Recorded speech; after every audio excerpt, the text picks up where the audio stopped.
Yep. A real class act.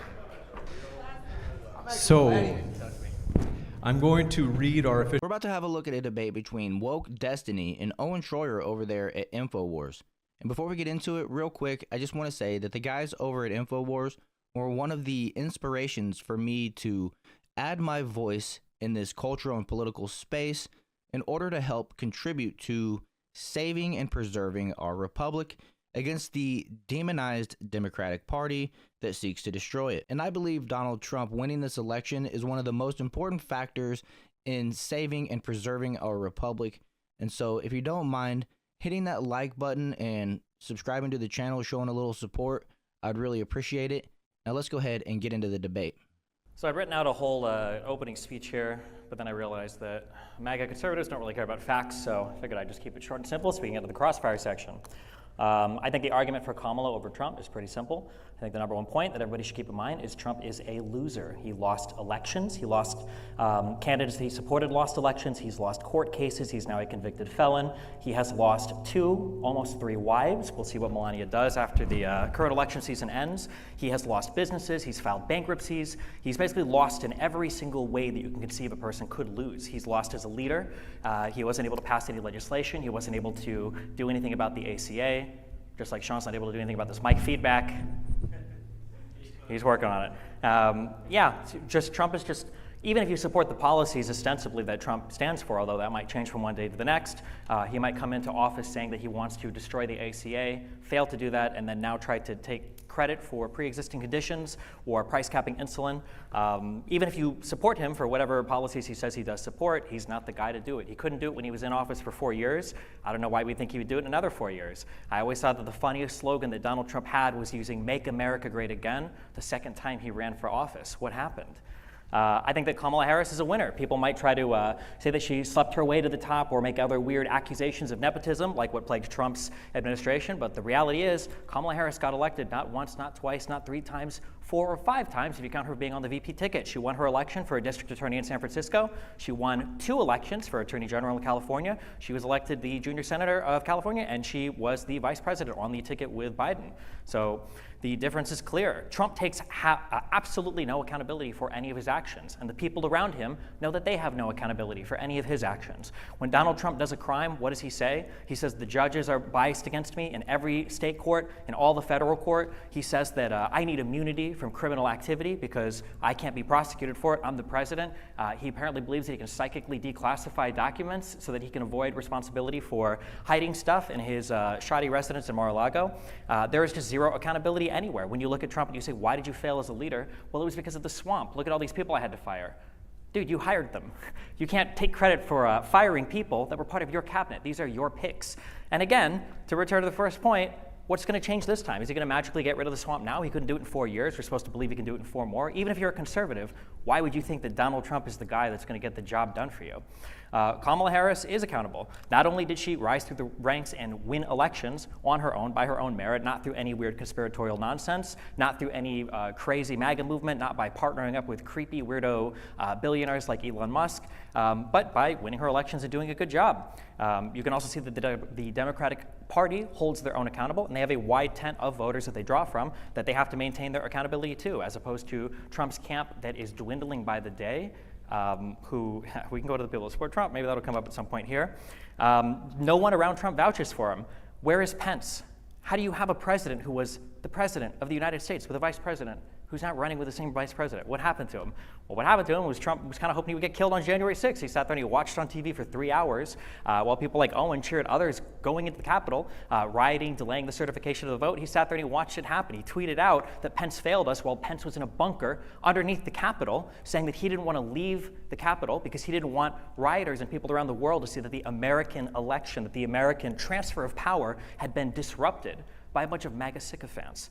The comments of even the people that are considered Trump's most ardent supporters today are comments that would get you laughed at if you made them as a leftist, right? You have a bunch of other comments. Elon Musk called Trump a stone-cold loser when he refused to say that he's... And then you've got Donald Trump on TV saying that he would withhold aid from states like California if they don't play ball with him, if they don't play politics with him. It's insane. Every accusation that the Conservative Party makes is a confession to their own amoral behavior, and you can see it on TV. These aren't even things that we have to dig for. You can just watch what they say openly. I think that Kamala Harris is just a better leader in every possible measure that you can make when it comes to, I think, leading the United States, when it comes to the future of this country. I think she's got a better vision for America. I think she's got a better record. Despite the claims of being a DEI candidate, she's infinitely more qualified for the position than Donald Trump is. And I think that she has a better overall plan for America than Trump does, whose plan, as far as I can tell right now, consists of basically shitposting on X and I guess doing a 20% tariff across the board. My final quote, I would like to leave this quote from a very famous Biden speech that he made in 2022 that I think fits today more than ever. MAGA Republicans have made their choice. They embrace anger. They thrive on chaos. They live not in the light of truth, but in the shadow of lies. But together we can choose a different path. We can choose a better path forward to the future, a future of possibility, a future to build, a future to dream, and a future to hope. And I think that Kamala Harris represents that hope way more than Donald Trump, who only seems to be interested in tearing down and attacking Americans rather than building anything great up. Thank you very much. Thank you very much. Opening, Stephen.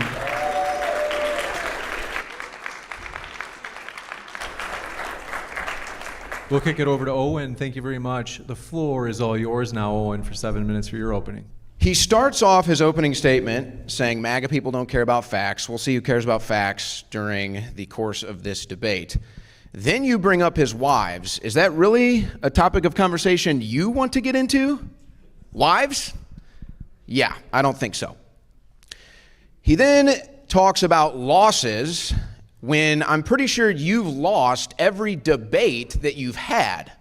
So I don't know if you want to talk about losses either. You then mentioned Kamala being a winner. Maybe you can ask me a question. What primary did she win? What state did she win? Did she even get a single vote during the campaign process? The answer, of course, is no, she didn't. And this is the party that wants to protect democracy. He also says she's the most qualified to be president. Well, what are the qualifications? Kamala Harris has worked as a government employee her entire life. She's worked for the government. So yeah, if you want a permanent government bureaucrat, lawyer running the country, then yeah, Kamala Harris is your person.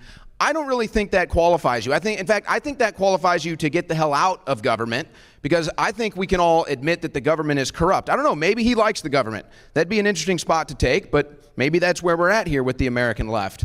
So Trump actually comes from the private sector. He knows what it takes to build a business. He knows what it takes to fail and succeed at business. He's been doing it for decades. To me, that actually qualifies you. He's somebody that actually has to deal with people on the ground. That's why when he goes out in public, you can tell he's a very relatable, personable person. When people like Kamala Harris or Tim Walz go out, they have to force it, and it's really quite an embarrassment. We have a rare election. We've had 4 years of a Trump presidency, and we've had 4 years of a Biden and Kamala Harris presidency, and the results are in. You ask anybody who's fair and neutral and not politicized, and they will tell you their life has been better under Donald Trump. The economy was better. Disaster response was better. We started no new foreign wars. It's amazing. The American left used to be anti-war. When George Bush was in office, when Dick Cheney was in office, when John McCain was involved in politics, they were all anti-war. And by the way, they would have called those individuals war criminals. Now they beg for their endorsement and they celebrate when they get it. They don't even know where they are anymore. So I'll take no more wars. I'll take a secure border. I'll take a booming economy any day over whatever the hell we've had for the last 4 years with Biden-Harris, where the whole thing was just a fraud anyway. Now it's coming out that these two never even got along to begin with. To say the MAGA movement is dying is to just deny reality. To say support is dwindling is to just deny the reality of the situation. Trump is actually doing better in the polls now than he did in 2020 or 2016 or any point in the 2024 election cycle. In fact, if you want to talk about poll numbers, Kamala Harris had the lowest approval rating of any vice president in American history. And they even wrote stories in left-wing publications that the Biden team was thinking about removing Kamala Harris from the vice presidency because her approval ratings were so low. But as soon as the media says jump and support Kamala, they all get on board, just like that. Now, there's a couple misrepresentations in some things he just said. First of all, my activity on January 6th, and I'm sure he's well aware of this, or he just didn't do the research. I was not encouraging people to go into the building. I am, in fact, on video telling people not to go into the building and steering people away from the Capitol. So that's the fact of that. But let's just put something into perspective. The American left loves to pretend like they're the anti-establishment, yet here they are supporting the lifelong government presidential candidate. They love to pretend like they're the freedom warriors, yet he's going to attack me because I've been attacked by the government. Yes, that's right. I was put in prison for my government speech. I was censored all across the internet for my speech. So if there is a freedom fighter on this stage, it's me, not him. Then This is insane. To say that this is the party of law and order? I don't remember when the Republican Party became so deranged and unhinged, where they cheered on people attacking police officers, where they cheered on a president who pardons military contractors who were accused of killing civilians in Iraq. It's just Trump's entire campaign and legacy is absolutely insane. And I don't know why we would think, I guess like the central question I would have is, if you are a conservative, I can understand not wanting to vote for Harris or Biden. Fuck, Harris is a little bit too left for me when it comes to economic policy. I don't deny that. And I can understand if you're a conservative why you would be uncomfortable voting for her. But why would you think Trump is your guy? He had 4 years to do it, and he failed. The end of his campaign, the end of his 4 years was marked with what? BLM riots and COVID lockdowns and an inability, problems facing the country. And I just don't know why we would expect to see anything else. And briefly, I'll jump in here and I'll just let you know they keep having microphone issues. They end up having to start passing the microphone back and forth, which I think is hilarious, considering Destiny didn't want to shake Owen's hand in the beginning, and he's been completely disrespectful. I don't think he's looked at him even one time throughout this whole entire debate. Even when Owen dissed Destiny over the ongoings with Destiny's wife or ex-wife or whatever it is. But then he ends up having to share the same microphone. So that's just, I don't know. I just find that comical for some reason. So that's funny. The last thing you referenced, BLM, left-wing terrorism, and then you mentioned all of the lockdowns and the mask mandates and the vaccine mandates, again, all Democrat Party policy. So now you're arguing for my side. And you mentioned law and order. If you look at every Democrat-run city in this country, you will find chaos, destruction, degradation, poverty, and crime. It's just a fact. So, okay, law and order, again, how can you be a Democrat and talk about law and order when everybody knows that the blue cities are the most dangerous places to live? You've already sacrificed the point on weather modification, so I appreciate that. You know, the problem is all of your viewpoints come from the mainstream media. And so I don't know when you've all of a sudden just blindly trusted government or blindly trusted the mainstream media, but it seems like that's where you're at in your life based off of the things that you're muttering and stuttering up here at 500 words per minute. So I think that that's your problem. Now, Trump is the only person who got into government, specifically the White House, and lost money. He's the only one. Every other president, including Barack Obama, has come out with hundreds of millions of dollars, okay? So that's another fact. Of course, you would want us to sit out politics, because when we get involved, that's when you guys lose. But to say that I can just sit out and avoid the government and avoid politics, well, what exactly are you proposing? Yeah, I guess I could go be a homeless person in a blue city and live on a river, but I don't want to do that. I want to be part of civilization. I want to be part of the United States of America, and I have to pay taxes if I want to work and build something. I don't want my taxes going to foreign countries. I don't want my taxes going to foreign wars. I don't want my taxes going to illegal immigrants, non-citizens, and the list goes on and on. So no, I'm not going to sit out. I'm going to restore and reform the republic. That's what we're trying to do here. And this issue, you bring up wars. There was no war in Israel when Trump was president. There was no war in Ukraine when Trump was president. Both of these wars have accumulated for more than $200 billion. $200 billion. I imagine at some point in tonight's conversation, he's probably going to bring up free health care or some other social service. Maybe not, but let's just say that he does, because that's what the left loves. When they bring that up, I would love one time for them to talk about all the foreign aid that we have allocated every single year. Billions of dollars, now hundreds of billions of dollars under the Biden-Harris administration.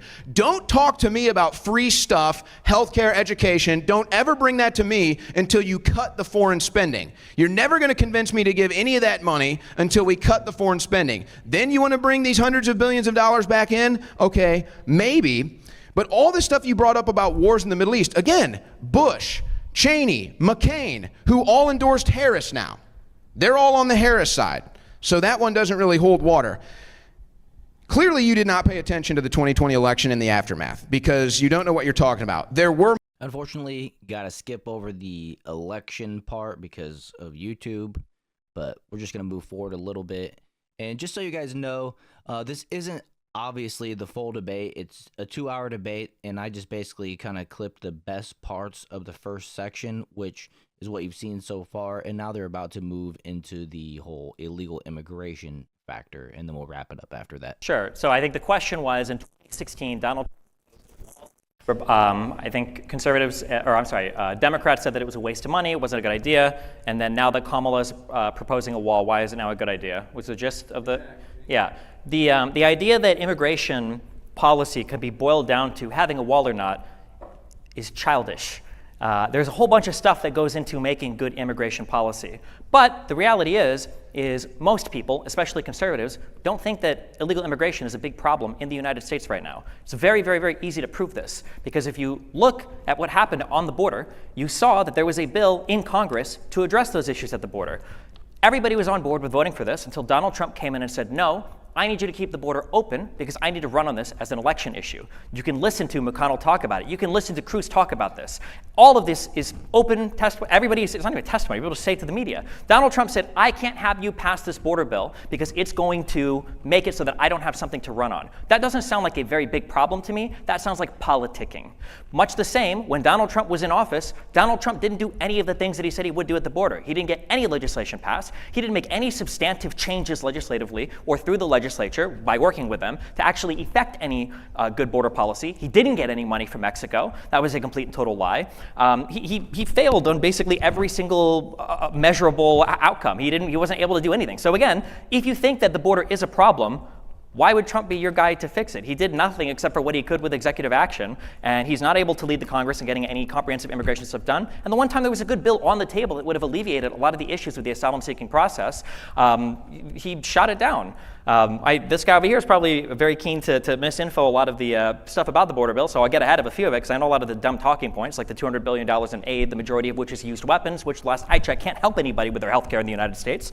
But for instance, when people talk about the border bill, they'll say stupid things like, well, that bill would have let 5,000 people a day in. No, what that bill would have done is if the caps hit a certain level or exceeded a certain level, the federal government would have been able to unilaterally shut the border down, which would have actually prevented more people from coming in if numbers got too high until the numbers had come back down. This bill would have allowed for more asylum judges to be paid for so that we could work through the backlog of people better. This bill would have allowed for more border security and for more people to prevent people from coming over illegally across the border. This bill would have helped a lot of the problems with the border, but Republicans were more keen to see a fight over politics rather than alleviating the problem. So I guess it was never really that big of a problem to begin with. Thank you. And Owen, you have 3 minutes to respond.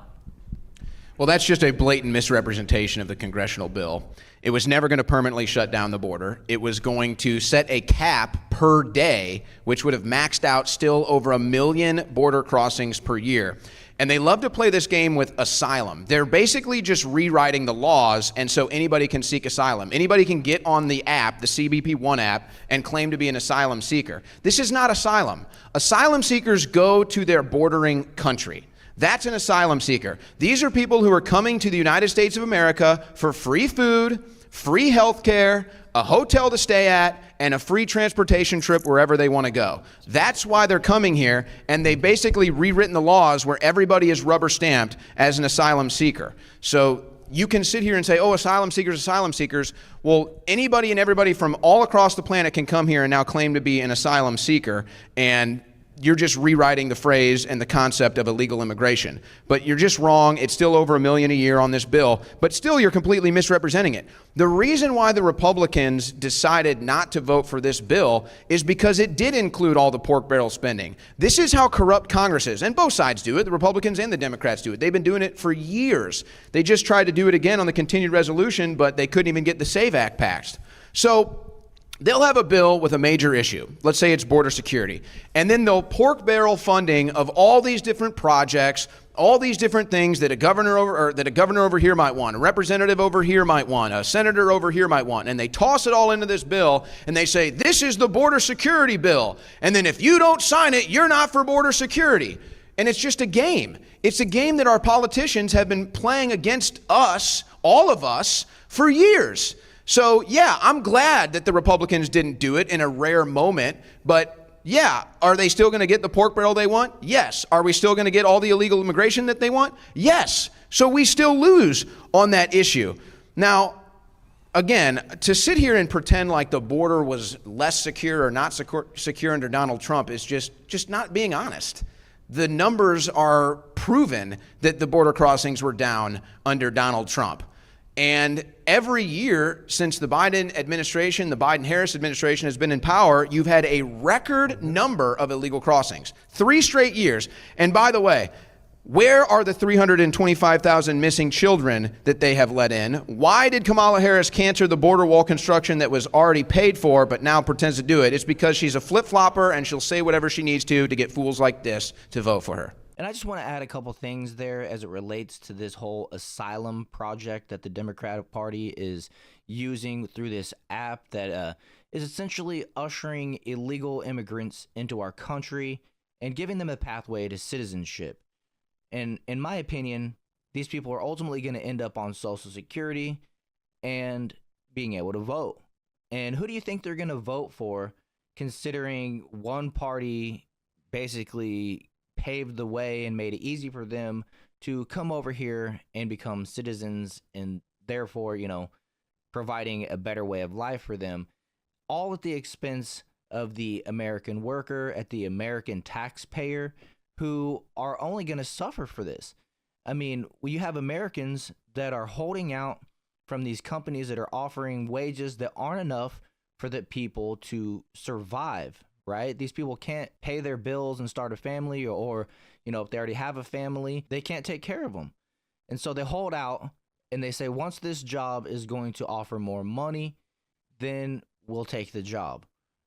But instead, we have illegal immigrants who have been ushered in through this asylum program that the Democrats put them on, which enables them to have work visas, enables them to go and take those jobs, accept those jobs at the lower wages, at the lower rate than the Americans are willing to work for. Meanwhile, the same Biden-Kamala administration has spent over $200 billion on foreign wars, all at the American taxpayers' expense.